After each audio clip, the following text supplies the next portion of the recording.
Hey, my friends, before we begin, really quickly, 2 weeks ago, we finished up the Awake and Aware 2026 conference, and it exceeded all expectations. It was absolutely amazing. 32 people from disparate backgrounds by the middle of the second day were completely bonded in what I call the bubble, a place where things start to feel a little bit more possible. Change seems a easier proposition than it did before. And we formed a community, and we were learning about finding joy and awareness and meditation, contemplation, communication, and all sorts of amazing things. But beyond those fantastic topics, just the space and time we had created was something that as soon as the conference was over, I wanted to find again.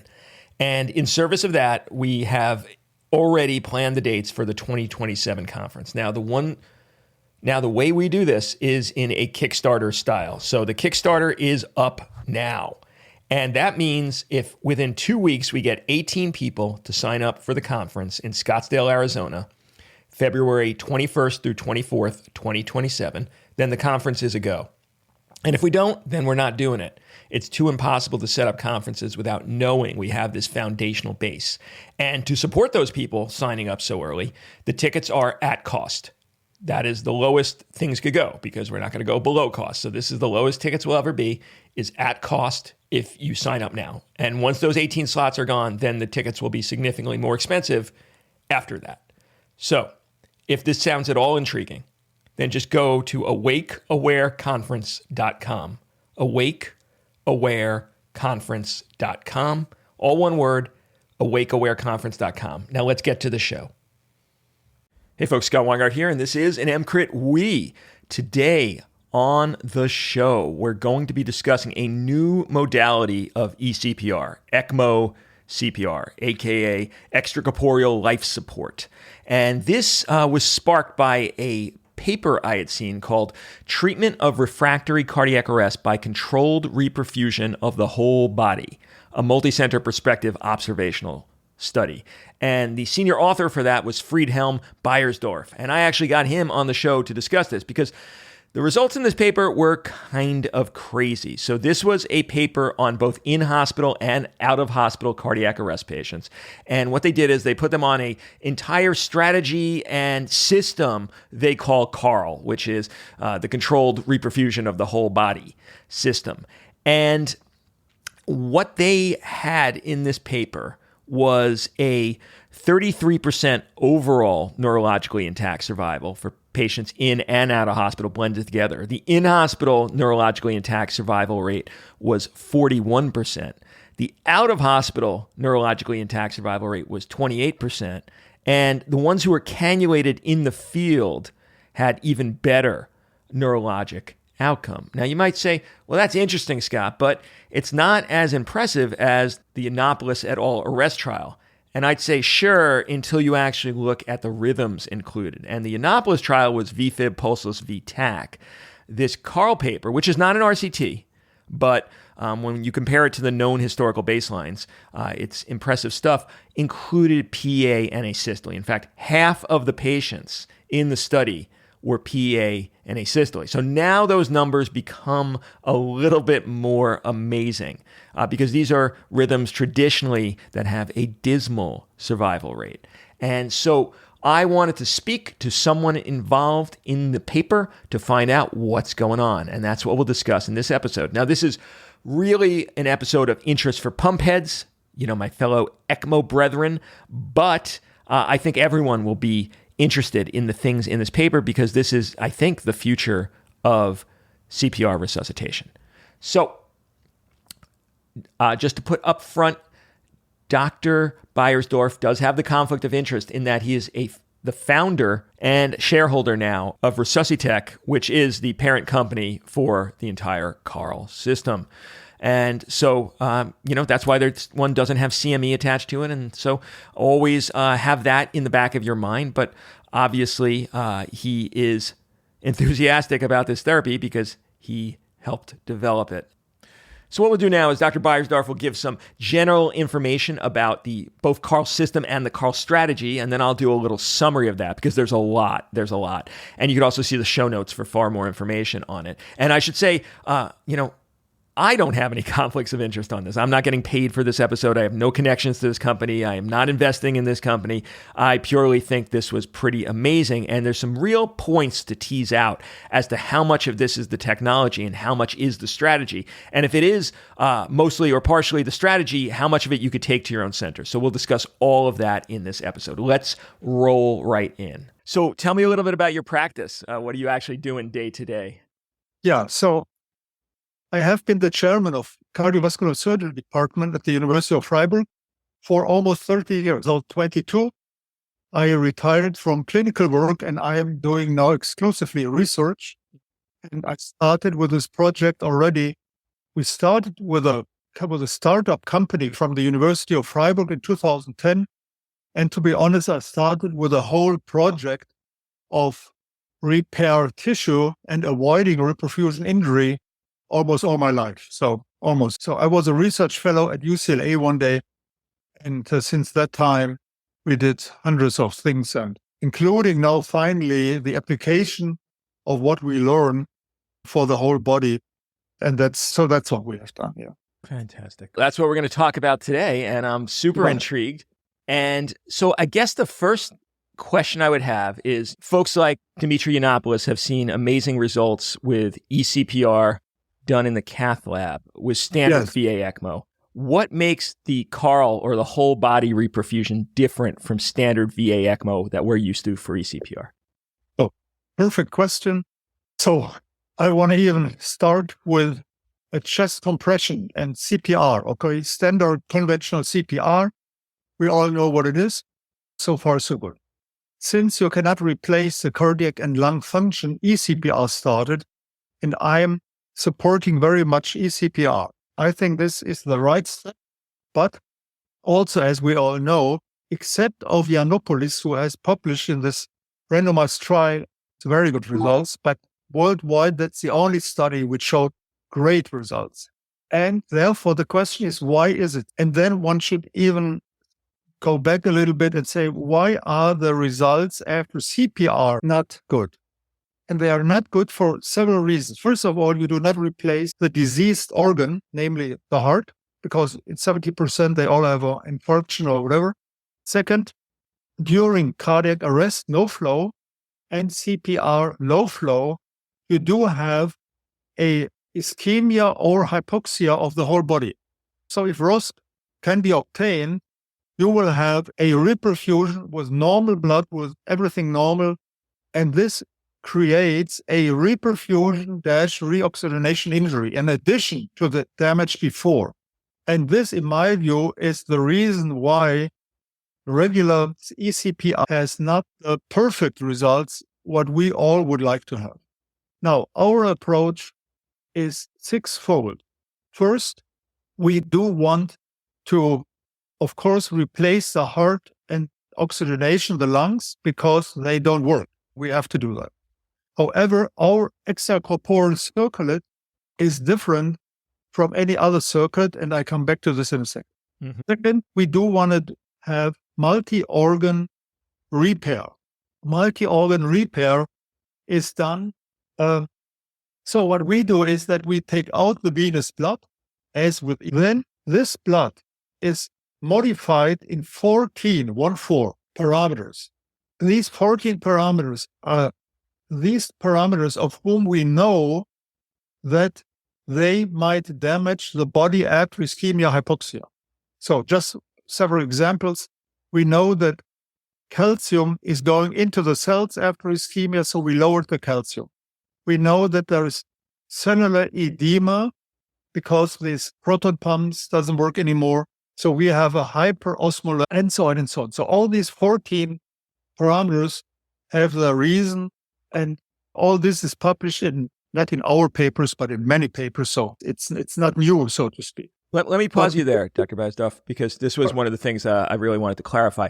When you say you're adjusting those 14 parameters, is this being done automatically somehow? Is it just that you're monitoring these and replacing them like we would do standard electrolyte replenishments? What does this actually mean? Perfect. Yeah, please always interrupt me. That's Appreciate very it. good. Both. It's actually both. First of all, we add a priming in the circuit, and this priming contains substances which will change these 40 parameters already. For example, we added CPD. CPD, citrate phosphate dextrose, is used to lower the calcium. We added different hyperosmotic substances. Finally, we now add, for whatever reasons, and so on. So we added a buffer to adjust the pH, and so on. We added the free radical scavengers, but we always added substances which are already in clinical practice. That's important because we don't want to be a pharmaceutical company. Yeah. Then you look at crazy. And this differs, therefore, a little bit, but not in principle, from the studies published by the Yale group. I'm sure you are familiar with these studies. They actually visited us in Freiburg. So we had a cooperation with them because when they published their report about this 4-hour isolated brain perfusion from the slaughterhouse, I thought I get crazy. And then I called the senior author, Nina Chestan, and he was great and relaxed. Yeah, great. I'm happy that we are also doing stuff like that. And so that's how we came into contact. So what I mean is other groups have used, for example, artificial blood. Okay. Of course, clinically, you cannot use it. So we only use substances which are in clinical use. Makes sense. Second, your second part of the question is also very important. Namely, yes, we do monitor parameters. And for the first time, we do have an online monitoring system. It's a very tiny, small thing. And we measure every 90 seconds, 7 parameters: oxygen, pH, calcium, sodium, and so on. So we have 7 things which we can measure immediately. And therefore, in the next phases, adjust whatever we want to have. Got it. If we just stay for a second at this place of 14, our circuit changes 4 additional parameters. Namely, we have pulsatility.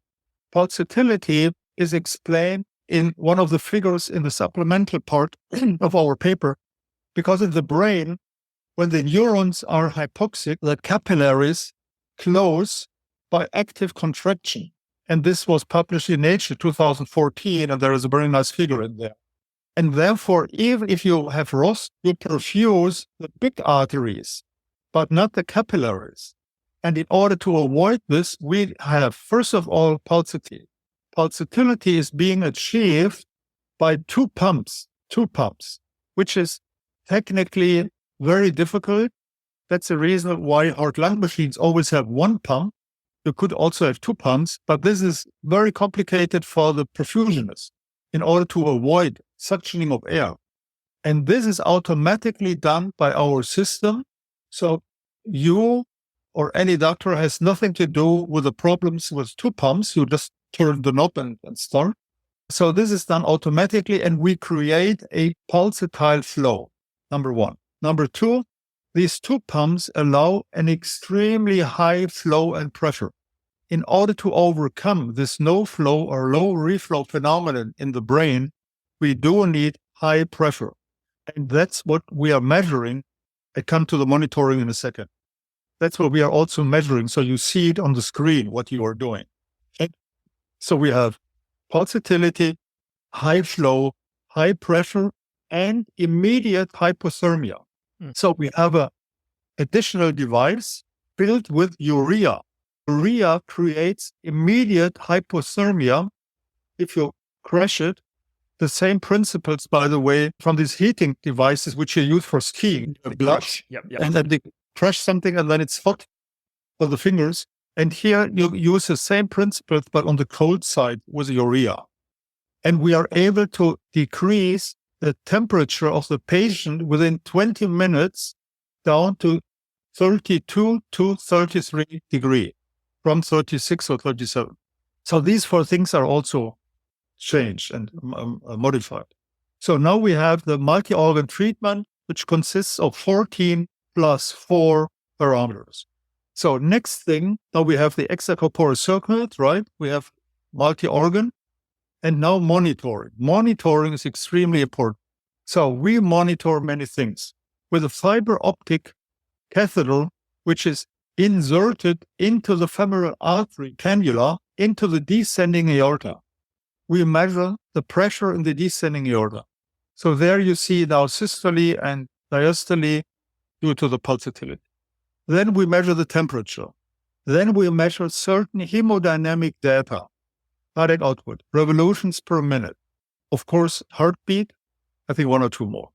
Mm-hmm. And then we measure temperature, hemodynamics. Yeah, and then this online, I told you, online blood gas management is also monitored. So we have a variety of monitored parameters, which will give us a clue where we are at the moment so that we can adjust it. Is the pressure high enough? Is the temperature low enough? Is the temperature, I don't know, too low or whatever? You see it. And there is the screen where you can see all that. Then the next thing was, as you said, that Yiannopoulos has great results and others if you start it in the emergency room or on the cath lab or whatever. And that only means that the CPR time is short, right? That's what it means. Our time is short. Therefore, in-hospital cardiac arrest has always better results than out-of-hospital cardiac arrest because of the timing. Therefore, we said, let's create something which is portable so that you can bring the device to the patient. Of course, you don't have to. You can also, the patient, let's say in 99.5% of all our patients, the patients are coming to the hospital. Okay, they are brought into the hospital. And in the emergency room, there you start now our CAL treatment. But on the other hand, if it would not be portable, it would be a hassle to transport this CAL controller into the emergency room or in the ICU or wherever you need it. Now you can carry it. It's 18 kilograms and normal men, let's say, can do that. So it's portable. So that's what we do.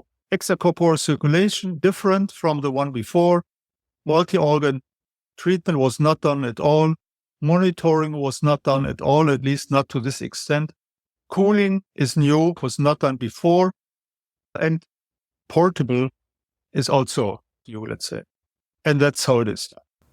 Hey, this is now post hoc Weingart here. I'm in the editing phase, and I wanted to summarize everything you just heard and do a little bit of discussion on it because I think this stuff is incredibly interesting. So Dr. Beiersdorf mentioned that there's 6 primary differences with the CARL system/strategy. I'd say there's 7 because one was added in there at the end that wasn't mentioned. So I'll go through them one by one and we'll talk about it. Number 1 is that they are using a protective perfusate in the initial flush into the patient. And there's a bunch of stuff in there you could see in the show notes, but it's things like mannitol, albumin, ascorbic acid, lidocaine, heparin, magnesium, sodium. Well, I just listed them all there for you. So and the actual amounts are there too. So this is not a proprietary formula. You could check that out in the show notes. So they are giving that up front, this cytoprotective perfusate. So that's 1. 2 is that the flow is pulsatile. It's a pulsatile flow, not available on any other ECMO circuit. It's done by using 2 pumps. And we've already talked about some of the potential salutary benefits of that. 3, the multi-organ repair, which essentially means they're monitoring 14 separate things and they're strategizing how to repair all of them. Okay? 4 is a high flow, high pressure ECMO strategy. So high flow, it's not really that high pressure. It's just, I think, avoiding low pressure. They're shooting for like 60 to 100 MAP, which is pretty much in keeping with what most of us do. But I think what they're saying is they're erring on the side of higher pressure for the potential of avoiding no flow phenomenon post-arrest. All right. Then there's the immediate hypothermia. Now, it's not that immediate. It's still 20 minutes. And most of us could get near that, even with just the standard systems. But the idea is that they're shooting for that 32 to 33 that some of us have said we might want to abandon. Then, monitoring. So they have both a fiber optic probe, which goes into the descending aorta. I'm not sure how much this provides over our existing ECMO monitoring, and I'd still need a right radial A-line to do the monitoring that I really want for blood gases from that spot. I think that in and of itself is not doing a ton. But then they also have a inline real-time monitoring of venous and arterial pH and PaO2, calcium, potassium, and sodium. And so they're making adjustments based on that whole body reperfusion strategy, but not with occasional labs every hour or so, but instead, the ability to see these real time. They have a system that is portable, and things like CardioHelp, I think, are very similar. And then this one, we'll add in as number 8 is a mandatory strategy of a distal limb perfusion with actually checking that is a patent and properly placed cannula. And this is, I think, key to their strategy as well. So really, there's 8 of them. And let's go through them one by one and see which ones are Carl specific and which ones you could potentially duplicate with your existing circuit technology. So number 1, the Perfuse8. You could start doing this.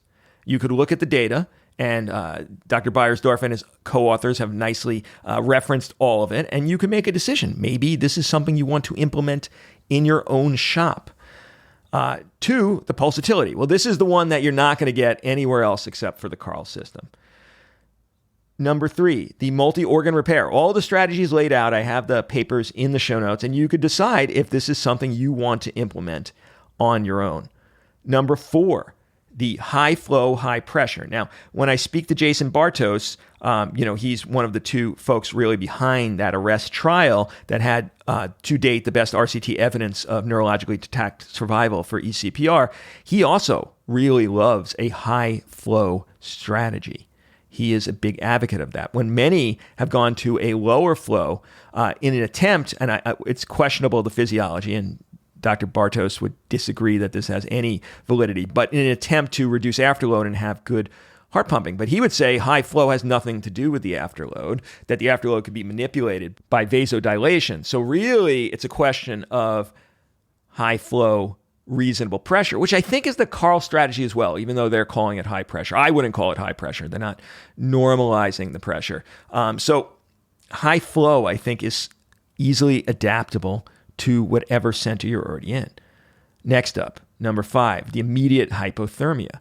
You could do this. You could use cold saline. You could use the existing heat exchangers. And I think it's really a question more of the immediacy, more than the immediacy rather, is whether we should be cooling or not. And on this one as well, Jason Bartos is still cooling the patients. Now, there's problems with that if you're in a center where you're not going to use a rigid, systematized neuroprognostication, because when you cool them down, if people like on day 2, they haven't woken up, let's take them off ECMO and just send them up to the MICU. Well, those patients are not going to have anywhere near the survival of a place where they're willing to wait for a few weeks for patients to wake up. Because if you cool them, there is a hibernation response that actually may leave patients down sooner. They might have woken up more quickly if you had left them normothermic. So this is still a question to be answered. But in the Carl paper, they were doing immediate hypothermia. The monitoring, well, you're not going to have the real-time monitoring that they have, but you could, certainly stick with the strategy of whatever periodicity of monitoring you're actually doing. And so that one, you're not going to be as good as the Carl folks, but you could get, I think, something reasonably relating to what they were doing. Portability, I think this only really relates if you're going to be doing it pre-hospital. But if you are, then yes, portability is key. And then the mandatory distal limb perfusion. This is my personal feelings that this should be in every ECMO program who have an ECPR situation, where I think the patients are even more prone to leg malperfusion. I think you all should have mandatory distal limb perfusion. So it's interesting. Aside from the pulsatility, you could potentially take the results of this paper and adapt some or all of them to your own center. And I'm curious, please put in the comments after reading the paper what you think you're going to take, whether you're going to have a piecemeal approach, whether you're just going to say, well, until we have the same equipment, we're not going to attempt to do any of it. I am super curious to hear what you think. But now let's get to more of the fine points with Dr. Beiersdorf. That's all fantastic. Let's delve into some of the finer points here. The reason you're using two diagonal pumps is one is providing a baseline diastolic pressure, and then the second pump is providing the pulsatility above it. So what kind of pulse pressure are you actually offering for this pulsatility? We have a pulse pressure so we are able to achieve 100/60, for example. So it's a true pulsatility curve. It's not so 100 to 90 or so. It's a pulsatility curve. Now, the new VADs have the same concept of pulsatility as being better for organ preservation, especially the kidneys, we posit, will be better with a pulsatile mechanical circulatory support device. Why do you think this is the first pulsatile ECMO circuit? Is it just its complexity that has been the barrier? What is your reason for why this is the first of the pulsatile ECMO setups? To my knowledge, it's the first. So I'm not aware of any other ECMO machine which provides pulsatility. We are using that, as I said, because we are convinced about that pulsatility is important. And it is, by the way, getting more and more important from studies which have been published recently, namely that the lymphatic flow in the brain is increased during sleep. That's the reason why sleep is so important, only to get rid of all that stuff which is accumulated during the day in the brain. And the question, which is still not really resolved, which force creates the lymphatic flow? What is a force? In the past, it was said that it's the pulse of the arteries which creates the flow. A very recent paper in Nature again showed that also Hey folks, but you know we're not getting right to the show because you're listening to the free foam feed of EMCrit rather than the members only feed. Now, I'll put you out of your suspense. This is a full episode. You're not going to be cut off. Don't get upset that, you're hearing this and now 8 minutes from now, you're going to be listening, super excited by what you're learning, and then all of a sudden, and no more episode. You never want to hear that sound again. You're not going to hear it in this one, but you're going to hear it in a bunch of others because you're not a member. And membership is so cheap and so beneficial to the care that you could provide your critically ill patients in the ED or ICU that it's just crazy that you're still hearing this message. So go to emcrit.org/join, become a member, do it before the end of the year. You could write it off on your taxes. You could use your CME funds. And then all of a sudden you get all of the stuff that is not available in the free feed, and you never have to hear this message again. Please consider joining, and thank you for listening. Firing of the neurons during sleep, they fire in wave forms, and this might be a reason for that.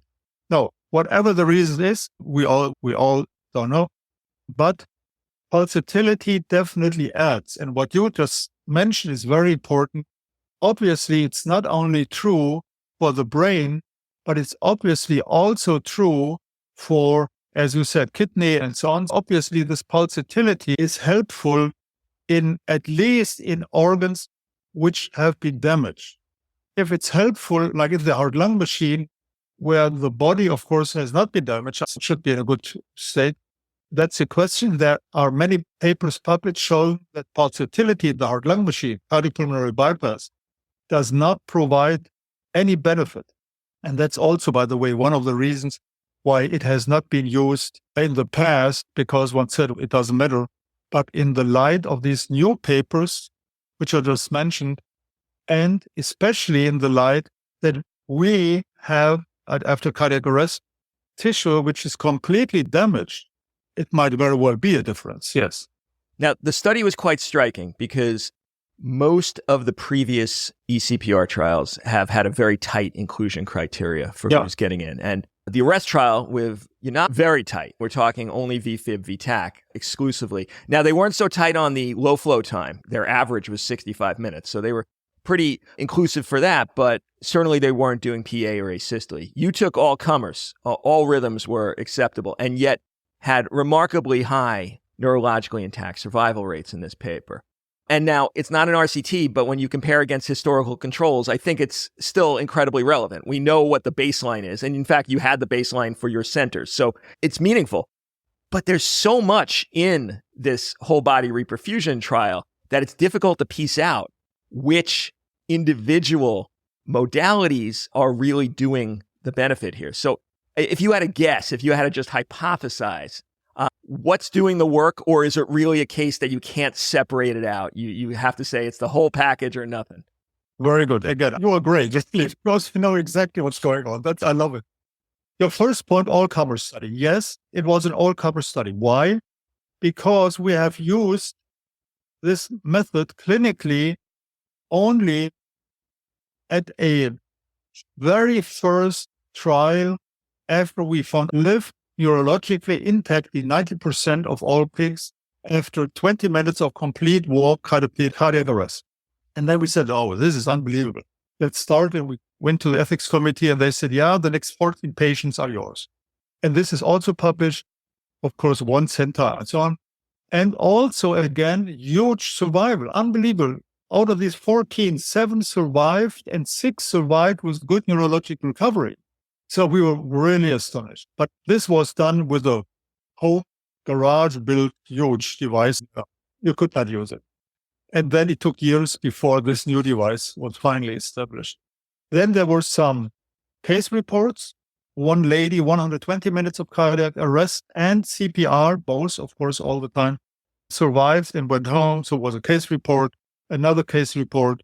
And then another city in Germany, Regensburg, applied the CAR therapy in 10 patients, published in Reperfusion.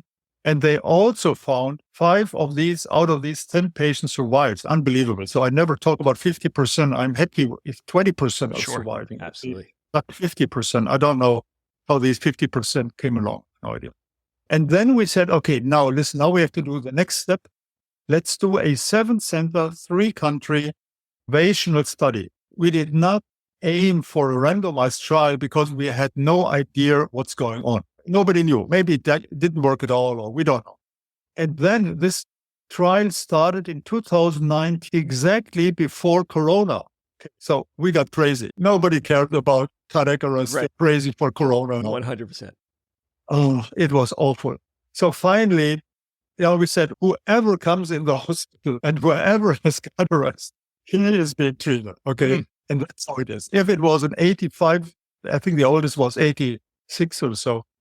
If it's a CPR time of 100 minutes, nobody cares. Shockable, non-shockable, we don't care.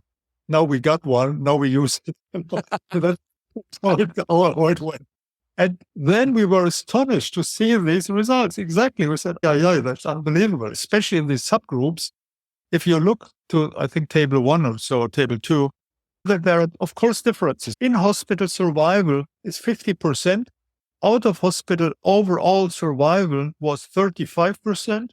If you divide it by those out of hospital survivors being cannulated on the street, these were 14 patients, they had a survival of 57%. Unbelievable. And if you look to those patients transported to the hospital, they had a survival of 23%. And of course, all this depends upon the duration of CPR. That's probably the underlying mechanism.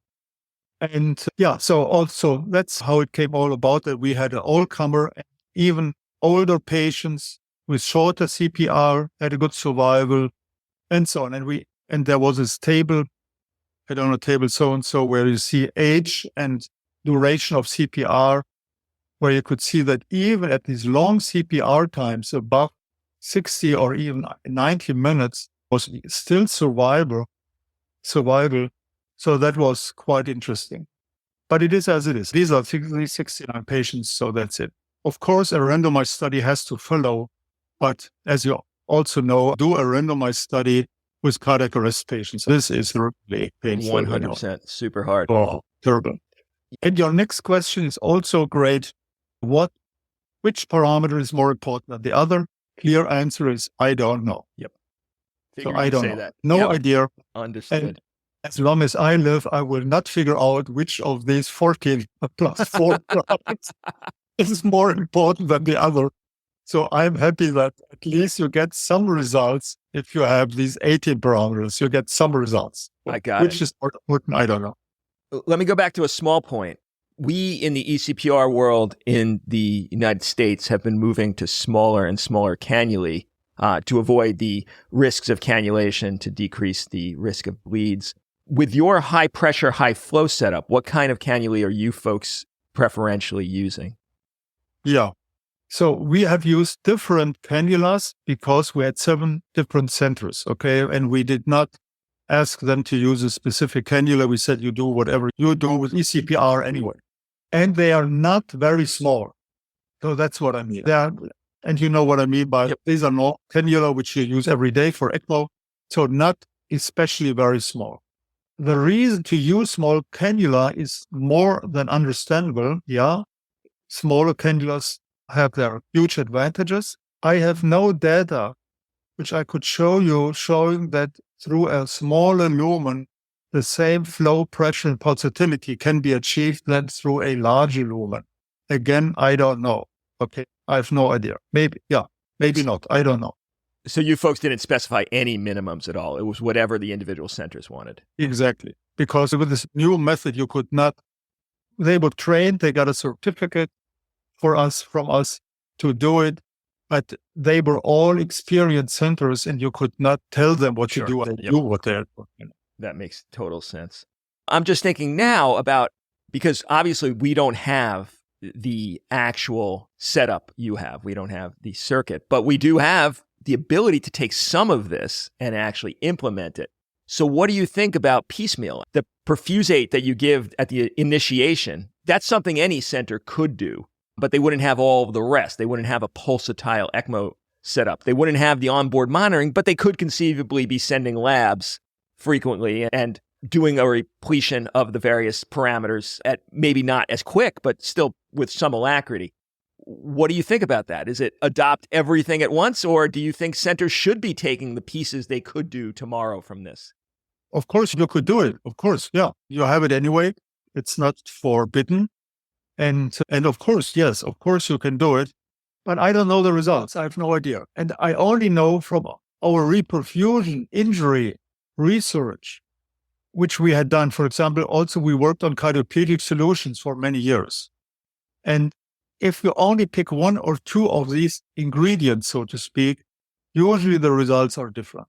And also from the understanding, it's a multifaceted problem, right? And all the organs are different. The heart needs low pressure. The brain needs high pressure. Calcium lowering, if you do it too much, pressure goes down. It's a really complicated business, the whole body. For one organ, no question, it's okay. But for multi-organ, it's really complicated. And to make it short, I have only data on what we just published. That's it. I don't have data on if you use only calcium lowering or if you use high. I have no idea. Makes sense. Now, the bleeding rates were high. They're high in every ECMO study, so it wasn't an outlier. Yeah. But you were doing things a little bit differently. So do you think any of the bleeding could be attributed, first of all, to citrate? We're adding in another possible clotting blocker to the mix. And do you think anything is related to pulsatility? Or do you think it's just the standard ECMO complications? Yeah. So, yeah, again, very good question. Of course, scientific answer is I don't know.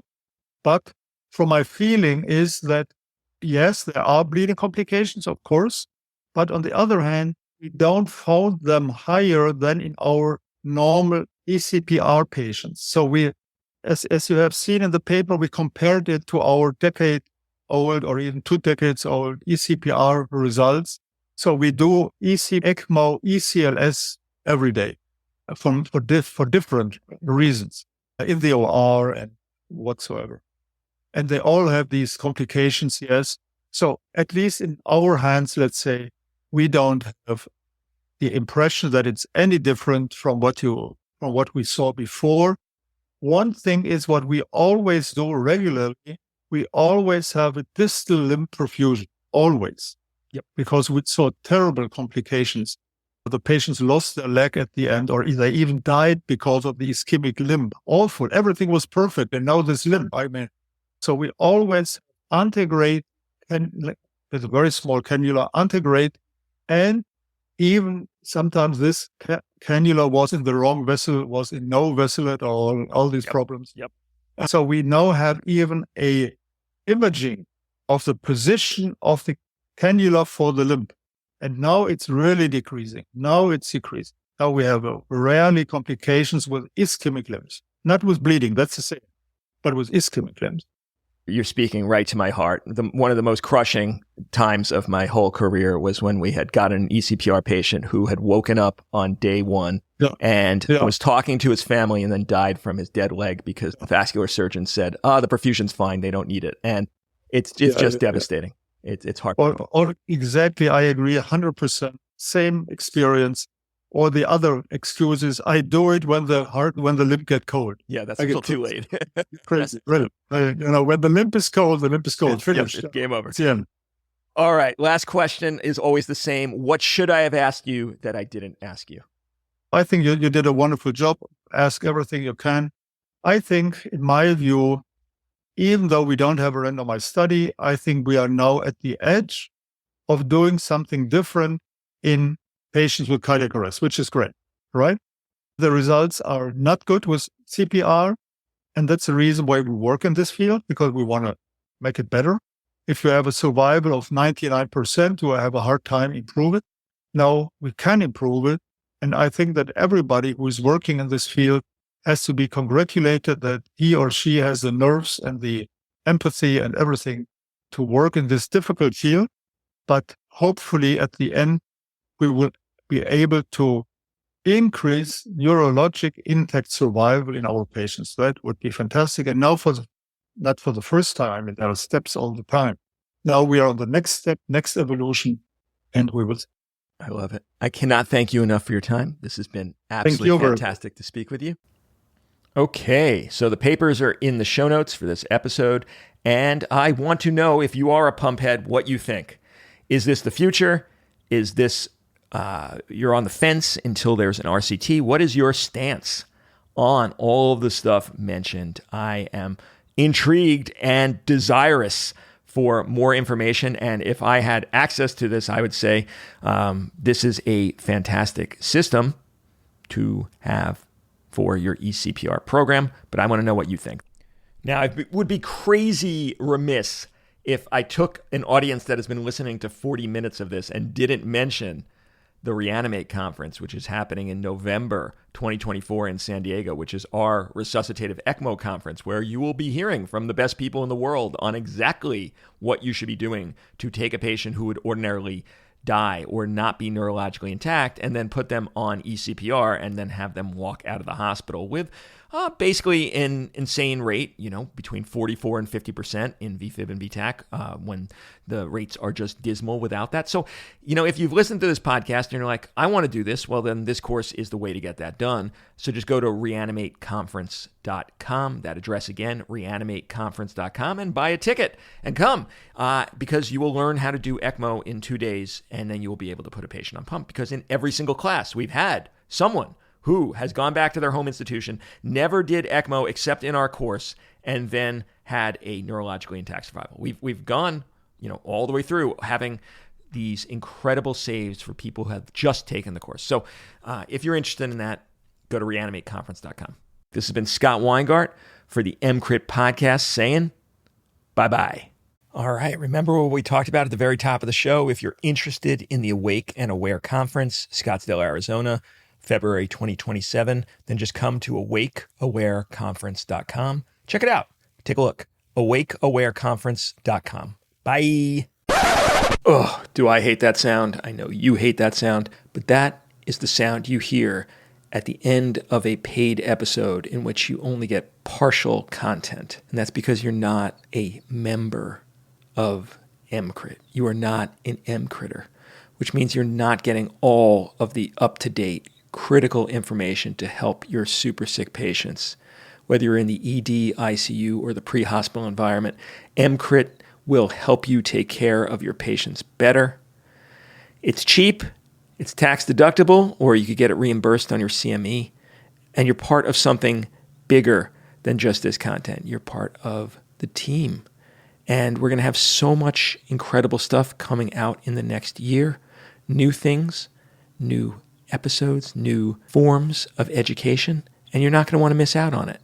And while there is a ton of foam there's a bunch of stuff that is behind the paywall. So please, please consider joining. Just come to emcrit.org/join. It takes 2 seconds, and then you will never have to hear this message again. But more importantly, you will be getting the cutting-edge information to take care of your super sick patients. Scott Weingart for the EMCrit podcast saying bye-bye, and please come on over to emcrit.org/join.